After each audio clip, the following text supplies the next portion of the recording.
आइए जानते हैं सरदार वल्लभ भाई पटेल के बारे में 10 बातें। नंबर 1। सरदार पटेल का जन्म 31 अक्टूबर 1875 को गुजरात के नडियाद में हुआ। वे खेड़ा जिले के कारनसद में रहने वाले झावेर भाई और लाडबा पटेल की चौथी संतान थे। 1897 में 22 साल की उम्र में उन्होंने मैट्रिक की परीक्षा उत्तीर्ण की थी। वल्लभ भाई की शादी झबेरबा से हुई। पटेल जब सिर्फ 33 साल के थे तब उनकी पत्नी का निधन हो गया। नंबर 2। सरदार पटेल अन्याय नहीं सहन कर पाते थे। अन्याय का विरोध करने की शुरुआत उन्होंने स्कूली दिनों से ही कर दी थी। नडियाद में उनके स्कूल के अध्यापक पुस्तकों का व्यापार करते थे और छात्रों को बाध्य करते थे कि पुस्तकें बाहर से न खरीदकर उन्हीं से खरीदें। वल्लभ भाई ने इसका विरोध किया और छात्रों को अध्यापकों से पुस्तकें न खरीदने के लिए प्रेरित किया। परिणामस्वरूप अध्यापकों और विद्यार्थियों में संघर्ष छिड़ गया। 5-6 दिन स्कूल बंद रहा। अंत में जीत सरदार की हुई। अध्यापकों की ओर से पुस्तकें बेचने की प्रथा बंद हुई। नंबर 3। सरदार पटेल को अपनी स्कूली शिक्षा पूरी करने में काफी समय लगा।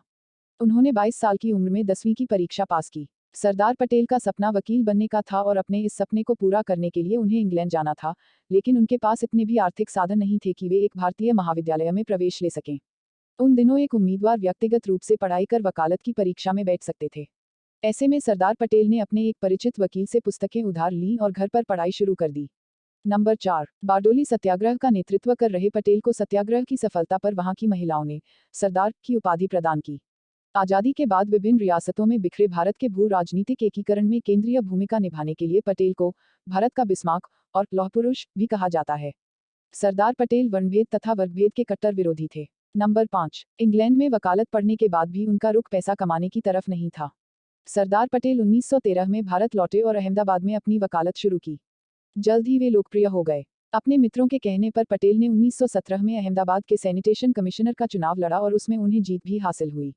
नंबर 6। सरदार पटेल गांधीजी के चंपारण सत्याग्रह की सफलता से काफी प्रभावित थे।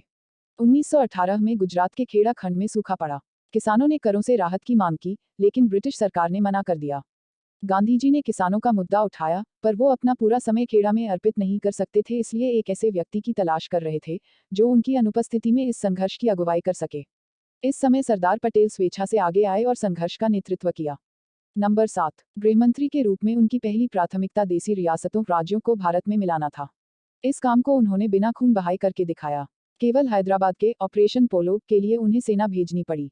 भारत के एकीकरण में उनके महान योगदान के लिए उन्हें भारत का लौह पुरुष के रूप में जाना जाता है। सरदार पटेल की महानतम देन थी 562 छोटी बड़ी रियासतों का भारतीय संघ में विलीनीकरण करके भारतीय एकता का निर्माण करना। विश्व के इतिहास में एक भी व्यक्ति ऐसा न हुआ जिसने इतनी बड़ी संख्या में राज्यों का एकीकरण करने का साहस किया हो। 5 जुलाई 1947 को एक रियासत विभाग की स्थापना की गई थी। नंबर 8। सरदार वल्लभ भाई पटेल देश के पहले प्रधानमंत्री होते। वे महात्मा गांधी की इच्छा का सम्मान करते हुए इस पद से पीछे हट गए और नेहरू जी देश के पहले प्रधानमंत्री बने। देश की स्वतंत्रता के पश्चात सरदार पटेल उप प्रधानमंत्री के साथ प्रथम रह सूचना तथा रियासत विभाग के मंत्री भी थे। सरदार पटेल के निधन के 41 वर्ष बाद 1991 में भारत के सर्वोच्च राष्ट्रीय सम्मान भारत रत्न से उन्हें नवाजा गया। यह अवार्ड उनके पौत्र विपिन भाई पटेल ने स्वीकार किया। नंबर 9। सरदार पटेल के पास खुद का मकान भी नहीं था। वे अहमदाबाद में किराए के एक मकान में रहते थे।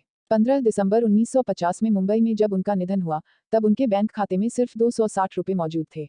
नंबर 10। आज़ादी से पहले जूनागढ़ रियासत के नवाब ने 1947 में पाकिस्तान के साथ जाने का फैसला किया था, लेकिन भारत ने उनका फैसला स्वीकार करने से इनकार करके उसे भारत में मिला लिया। भारत के तत्कालीन उप प्रधानमंत्री सरदार पटेल 12 नवंबर 1947 को जूनागढ़ पहुंचे। उन्होंने भारतीय सेना को इस क्षेत्र में स्थिरता बहाल करने के निर्देश दिए और साथ ही सोमनाथ मंदिर के पुनर्निर्माण का आदेश दिया। जम्मू एवं कश्मीर, जूनागढ़ तथा हैदराबाद के राजाओं ने ऐसा करना नहीं स्वीकारा। जूनागढ़ के नवाब के विरुद्ध जब बहुत विरोध हुआ तो वह भागकर पाकिस्तान चला गया और जूनागढ़ भी भारत में मिल गया। जब हैदराबाद के निजाम ने भारत में विलय का प्रस्ताव अस्वीकार कर दिया तो सरदार पटेल ने वहां सेना भेजकर निजाम का आत्मसमर्पण करा लिया, किंतु कश्मीर पर यथास्थिति रखते हुए इस मामले को अपने पास रख लिया।